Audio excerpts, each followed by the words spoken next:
মই চাওক এইখন স্মাৰ্ট চিটি, এই স্মাৰ্ট চিটিৰ নামত 150 কোটি টকা ইতিমধ্যে ব্যয় কৰিছিলে আৰু এই স্মাৰ্ট চিটিত এতিয়া 12.5 ঘণ্টা হৈ গ'ল, 12.5 ঘণ্টা জুই নিয়ন্ত্ৰণ কৰিব পৰা নাইকিয়া।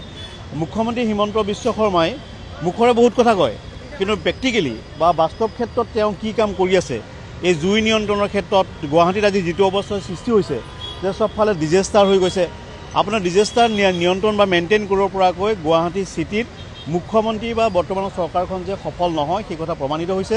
আপোনালোকে মন কৰিব, ইয়াতে GS ৰোডত আজি যোনটো বিল্ডিং জ্বলিছে তাতে ভাৰতীয় ষ্টেট বেংকৰ এটা অতি গুৰুত্বপূৰ্ণ শাখা আছিলে, যিটো শাখাত মানুহৰ গৃহ ঋণৰ অনুমোদন হয়। আৰু গৃহ ঋণ যেতিয়া মানুহে ল'বলৈ যায় তেতিয়া মানুহে নিজৰ অৰিজিনেল ডকুমেণ্ট, মাটিৰ কাগজ পত্ৰ হওক বা অন্যান্য অৰিজিনেল ডকুমেণ্টবিলাক তাতে জমা দি থয়, আৰু সেইবিলাক সকলো এতিয়া ভস্মীভূত হোৱা বুলি মানুহে কমপ্লেইন কৰিছে।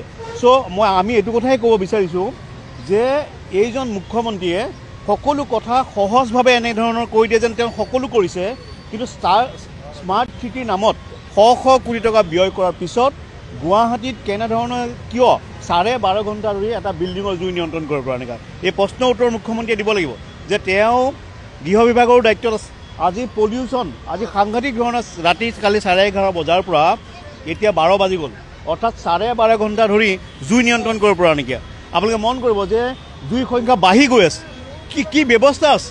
যদি এটা বিল্ডিঙত এনেকুৱা হৈছে আৰু যদি 10টা বিল্ডিঙত হয় তেতিয়া কেনেকৈ নিয়ন্ত্ৰিত কৰিব? গতিকে মানুহ একদম সুৰক্ষিত নহয়, গুৱাহাটী মানুহ মুঠেই সুৰক্ষিত নহয়। আৰু এই বিল্ডিংটো আজি 12.5 ঘণ্টা ধৰি জ্বলি আছে, ইয়াৰ পৰা যিবিলাক ধোঁৱা নিৰ্গৃত হৈছে ইমান ধৰণৰ পলিউশ্যন কৰিব, সেই নিয়ন্ত্ৰণ কৰাৰ ক্ষেত্ৰত চৰকাৰে কি ব্যৱস্থা গ্ৰহণ কৰিছে সেই কথা অসমৰ ৰাইজক অতি তাৎক্ষণিকভাৱে জনাব লাগে। তেওঁলোকক ধন্যবাদ জনাইছোঁ। অগ্নি নিৰ্বাপক বাহিনীক ধন্যবাদ জনাবই লাগিব এই কাৰণে যে তেওঁলোকে নিজৰ প্ৰাণৰ মায়া মমতা বাদ দি পেলাই তাত জুই নিয়ন্ত্ৰণ কৰিব গৈছে।